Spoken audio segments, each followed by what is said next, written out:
नीतीश कुमार के गढ़ नालंदा में एक आदमी खड़ा होता है और कहता है कि नीतीश कुमार से हमको दिक्कत नहीं है, हमको दिक्कत उनके नीतियों से है। और उसके बाद नालंदा के वो लोग जो नीतीश कुमार के कभी प्रिय हुआ करते थे, चिराग पासवान के पीछे पीछे चलते हैं।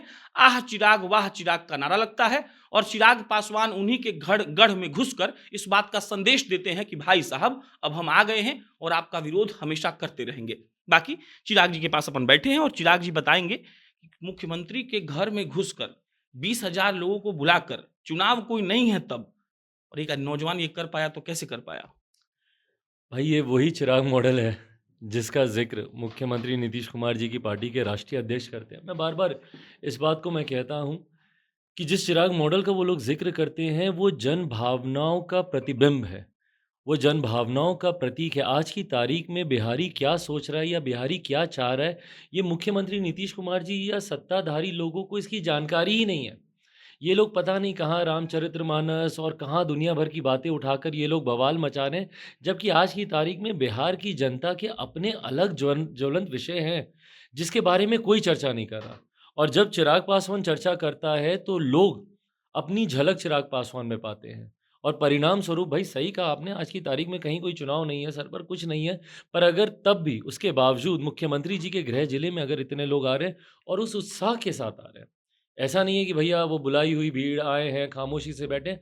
उस उत्साह के साथ आ रहे हैं, वो उत्साह का कारण ही यही है कि लोग अपनी सोच को मेरी आवाज़ में सुनते हैं। उनको समझ में आता है कि हाँ भैया जो हम सोच रहे हैं चिराग वही बोल रहा है। जो काम सरकार का होना चाहिए था, पर सरकार वो काम नहीं करके उल्टा लाठी उनके ऊपर चलाती है। अभ्यर्थी हों, छात्र हों, शिक्षक हों, किसान हों, मज़दूर हों, हर किसी पर लाठी चलाने का, उनको दमन करने का ये लोग काम कर रहे हैं। पर उनकी समस्याओं के बारे में आज मुख्यमंत्री समाधान यात्रा पर निकले। मुझे बताएं ना भैया क्या समाधान है इनके पास? अपराध का कोई समाधान इनको मिला आज तक? या जहरीली शराब से हो रही हत्याओं का इन्होंने समाधान ढूंढ लिया? या फॉर मतलब जो इनके हाथ में है सीटेट बीटेट के 7वें चरण की भर्ती का इन्होंने ढूंढ लिया समाधान? या पेपर लीक क्यों हो रहा है, कैसे हो रहा है, उसको कैसे रोका जाए, उसका समाधान इन्होंने ढूंढा? जो चर्चा होनी चाहिए उस पे ये चर्चा नहीं करते। और यही कारण है कि लोगों में वो आक्रोश उत्पन्न हो रहा है। और जब कोई ऐसा लड़का दिख रहा है कि जो उनकी सोच को आवाज़ दे रहा है, लोग उनके साथ आ रहे हैं। बिहार बिहारी पर बात होती है।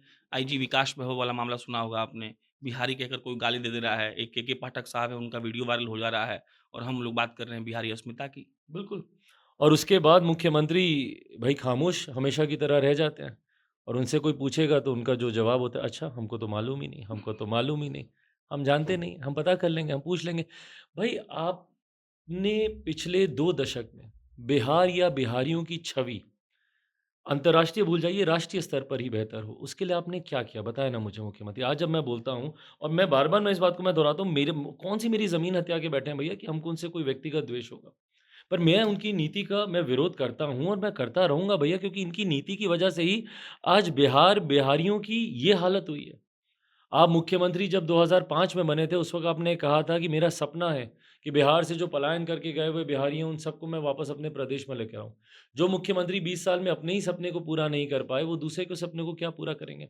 और पलायन आज की तारीख में इस कदर इस हद तक बढ़ता जा रहा है कि भई आज की तारीख में कोई भी सक्षम परिवार है, वो सबसे पहले अपने बेटा-बेटी को पढ़ने के लिए बिहार से बाहर भेजेगा। वो बच्चा बाहर जाता है, वहीं पे शिक्षा हासिल करता है, वहीं पर रोज़गार करता है, वहीं पे घर खरीदता है, वहीं पे शादी करता है, वहीं पे बच्चे पैदा करता है और उसी प्रदेश का होके रह जाता है और अपने प्रदेश में वो व्यक्ति प्रवासी कहलाता है। इस परिस्थिति को बदलने के लिए पिछले 2 दशक में मुख्यमंत्री नीतीश कुमार जी ने क्या काम किया? बिहार से पलायन रुके उसके लिए क्या काम किया? बिहार में इंडस्ट्रियलाइज़ेशन आए उसके लिए क्या काम किया? आईटी हब बने, यहाँ पे रोज़गार के अवसर बन मिले, उसके लिए इन्होंने क्या काम किया? फॉर दैट मैटर शिक्षा के लिए जो बच्चे बाहर जाते हैं, आज भी क्यों मेरे बच्चों को कोटा जाना पड़ता है भाई? अब आप कोटा की व्यवस्था देख लीजिए। क्यों आज की भी तारीख में मेरे बच्चों को कोटा जाना पड़ता है? वहाँ पे पढ़ने वाला बिहारी, पढ़ाने वाला बिहारी, अधिकांश शैक्षिक संस्थानों के मालिक वहाँ पे बिहारी पर व्यवस्था राजस्थानी। क्यों ये व्यवस्था हम लोग को बिहार में नहीं मिलती, पटना में नहीं मिलती, भागलपुर में नहीं मिलती, मुज़फ्फरपुर में नहीं मिलती? क्यों आप ऐसे अलग-अलग क्षेत्रों को आप एजुकेशनल हब के तौर पर आप इसको डेवलप नहीं कर सकते? पर ये सोच ही नहीं है ना भैया। जिस सरकार का सरकारी एजेंडा ही भाई आज की तारीख में नली-गली बनाना हो, हर घर नल का जल पहुँचाना हो। भाई ये तो बेसिक इंफ्रास्ट्रक्चरल डेवलपमेंटल नेसेसिटीज़ हैं। ये तो किसी भी सरकार को बाय डिफ़ॉल्ट करनी ही करनी है। उसको आपको सरकारी एजेंडे का हिस्सा बनाने की ज़रूरत नहीं है। सरकारी एजेंडे में आपका प्रति व्यक्ति आय कैसे बढ़े उसकी चर्चा होनी चाहिए थी। सरकारी एजेंडे में कृषि प्रधान प्रदेश है हमारा, किसानों की आय कैसे बढ़े उसकी चर्चा होनी चाहिए, वो एजेंडे में होना चाहिए। आईटी जॉब्स, आईटी सेक्टर्स होने चाहिए, उद्योग कैसे बिहार में लगे ये सरकारी एजेंडे का हिस्सा होना चाहिए।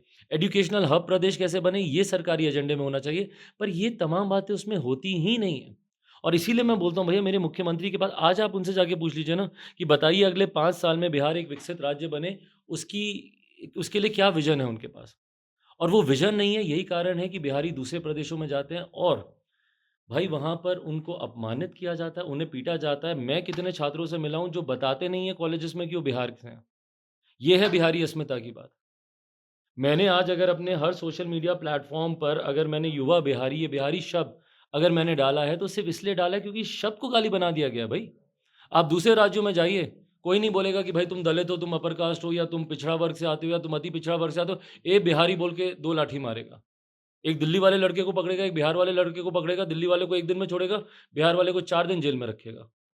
ये बिहार की इन्होंने छवि बना के रखी है और ये छवि बनने के कारण है भैया, सुर्खियों में क्यों आता है मेरा प्रदेश? आज गोली मारकर उसकी हत्या कर दी, कल गला रेत कर इसकी हत्या कर दी, उसके साथ बलात्कार करके उसके शव को फेंक दिया या फिर पुल हवा में ढह गया, बांध चूहे खा गए, लाखों की शराब चूहे पी गए। जब खबरों में ही बिहार इन कारणों से आता है, आखिरी बार कब सुना कि भैया किसी विकास की योजना को लेकर या विकास के बड़े कार्यों को लेकर हमारा राज्य सुर्खियों में हो? तो इसीलिए भैया मेरी बिहारी अस्मिता की लड़ाई है। बिहार का एक गौरवशाली इतिहास रहा है भैया, नालंदा यूनिवर्सिटी पे हम लोग तब गर्व करते थे जब देश में क्या दुनिया में कोई शिक्षा के महत्व को नहीं जानता था। और कहाँ से कहाँ तक आ गए, आज की तारीख में आप मीडिया हाउसेज़ में चले जाइए, बड़े से बड़े मीडिया हाउसेज़ में, वहाँ के हेड्स बिहारी। डॉक्टर्स में आप चले जाइए, एचओडीज़ वहाँ पे बिहारी, बड़े से बड़े अस्पतालों के बड़े से बड़े doctors Bihari, IAS officers, IPS officer. तो जब बिहारी इतने आगे हैं, तो बिहार इतना पीछे क्यों रह गया भाई? कुछ तो गलत यहाँ पर हो रहा है ना कि बिहार इतना पीछे रह गया। अब उसके ज़िम्मेदार ये 2 दशक के मुख्यमंत्री नहीं है तो और कौन है? आखिरी सवाल, यूपी में एक दिन होता है इन्वेस्टर समिट, 27 लाख करोड़ रुपए रेज़ होते हैं। मुकेश अंबानी 75,000 करोड़ देते हैं, कुमार मंगलम, आनंद महिंद्रा, दुनिया भर के 30 देश के वहाँ प्रतिनिधि पहुँचते हैं और हमारे यहाँ हो रहा है कि हम लोग जाकर समाधान यात्रा के तहत किसी लड़के को जेल भेज दे रहे हैं, जहरीला शराब से कोई मर जा रहा है, उससे मिल नहीं रहे हैं, कह रहे हैं मुआवज़ा नहीं देंगे। हम इन्वेस्टर्स पे, हम स्टार्टअप पे, हम पॉलिसीज़ पे, हम इंडस्ट्रीज़ पे बात कर ही नहीं रहे हैं। बिल्कुल नहीं कर रहे हैं।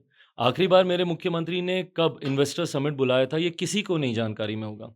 क्योंकि उन्होंने कभी इस बात की ज़रूरत ही नहीं समझी कि भई निवेशकों को बुलाएँ। जब तक बिहार में निवेश नहीं होगा, निवेश क्यों होगा भैया?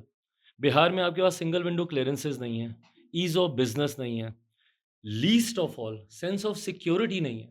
कोई निवेशक आपके प्रदेश में क्यों आके निवेश करेगा जब यहाँ पे स्थानीय व्यापारी रोज़ लूटे जा रहे हैं, उनकी हत्याएँ हो रही हैं। तो कोई बाहर का निवेशक आपके प्रदेश में क्यों आएगा जो राज्य रोज़ सुर्खियों में सिर्फ़ हत्या, अपराध और बलात्कार और डकैती को लेकर ही सुर्खियों में रहता हो। तो जब तक आप सेंस ऑफ सिक्योरिटी नहीं देंगे, आप बिज़नेस को बढ़ावा देने की सोच नहीं रखेंगे, ईज़ ऑफ बिज़नेस की अपॉर्च्युनिटीज़ नहीं देंगे, सिंगल विंडो क्लीयरेंसेस नहीं देंगे या कम से कम निवेशकों से बात तो कीजिए कि भाई आप आइए, एक इन्वेस्टर समिट तो मुख्यमंत्री नीतीश कुमार बुलाएँ। इन्होंने पिछले 2 दशक में भाई एक सुई का कारखाना तक मुख्यमंत्री खोला। वो इंफ्रास्ट्रक्चर तैयार है, क्यों नहीं उन मिलों को ये चालू करते हैं? क्यों नहीं यंग ब्रेन्स की टीम वहाँ पे बैठाते हैं, जो इस प्रोजेक्ट को कैसे वायबल बनाया जाए, उसके ऊपर ये लोग काम करें। बट इस दिशा में बात ही नहीं करेंगे। बात होगी तो भैया क्या करबला बन रहा है, तो कौन गुलाम था अंग्रेज़ों का, इन सारी चीज़ों पे ये लोग बात करेंगे। चलिए, चिराग पासवान थे, बाकी अब जब भी बिहार के विकास की बात करते हैं तो शायद हम ये भूल जाते हैं कि हमारे जो नेता सत्ता में बैठे हुए हैं, उनके पास विज़न नाम की कोई चीज़ नहीं है, उनको लगता है कि हम कैसे काम कर रहे हैं वही सबसे बढ़िया है। चिराग ने जो कहा, आपकी उस पे क्या प्रतिक्रिया है? कमेंट बॉक्स में लिख के बताइए। मेरा नाम प्रशांत राय है, आप जनता जंक्शन देख रहे थे। बहुत-बहुत धन्यवाद।